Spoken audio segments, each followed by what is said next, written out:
Daily beloved brethren in Christ, loving greetings to you in the worthy, holy, and highly exalted name of our Lord and Savior Jesus Christ. Today, August 2nd, 2026, Sunday, Holy Trinity Church Ministries presents Daily Manna. Today's subject, Desire for God. Desire for God. Now let us open our Bibles and read a verse from Psalms 84, chapter 1st verse. How lovely is your dwelling place, O Lord of hosts. May God add His blessings through the reading of His precious word. Dear children of God, saints of God, Sunday is Lord's Day, Holy Day, Resurrection Day. Let us go to the house of God and worship the Lord with the Spirit and truth, because our Lord is worthy to receive glory and honor. Now this is called a psalm of the sons of Korah, to the choir master according to the Gittit. The sons of Korah were temple musicians. Psalms 84 is likely written by someone who was far from Jerusalem and longed to be back in the temple. In the Old Testament, God's dwelling place was the tabernacle, temple in Zion. That was where God met with His people. First, how lovely the Hebrew word vendit, beloved, precious, delightful. It's not just nice, it's I love this place. The psalmist has an emotional, affectionate longing for God's house. Praise God. Second is your dwelling place. This is Mishkan, the tabernacle dwelling, the place where God lives among His people. For Israel, this was the temple. For us today, this points to two things. First, presence of God in worship together. Hebrews 10th chapter 25th verse. Second, God dwelling in us through the Holy Spirit. 1 Corinthians 3rd chapter 16th verse. Third, O Lord of hosts, Yahweh,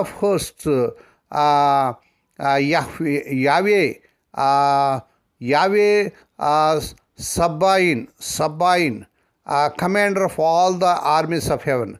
Is not a weak God, is the king of our angels, nations, everything. And yet this mighty king chooses to dwell with us. That's what makes it lovely. Praise God. God's presence is beautiful.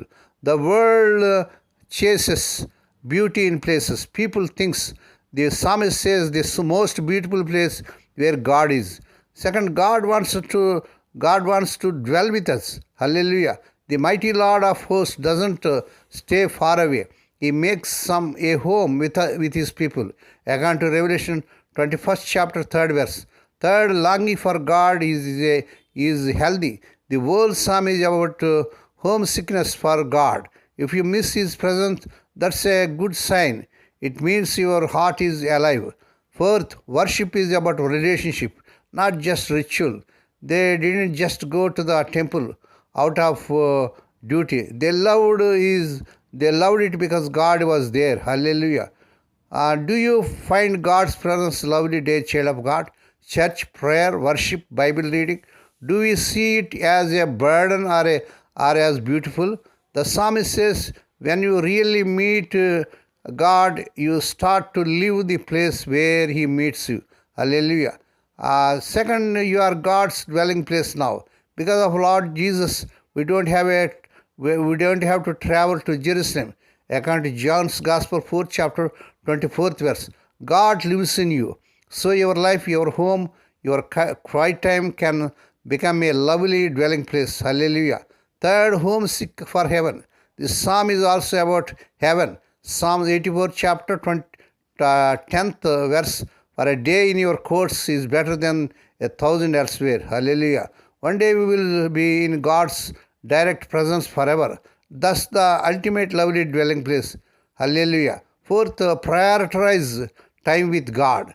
The sons of Korah would travel miles just to be in the courts of God. What are we willing to rearrange just to be with Him, dear child of God? The most beautiful place in the universe is not a beach or a city. It's wherever God dwells, because the King of all comes to be with His people. Psalm 84:10, for a day in your courts is better than 1,000 elsewhere. What makes God's presence feel lovely to you right now, dear child of God? Is there one habit you could start this week to spend more time in His dwelling place, in prayer, worship, or His word?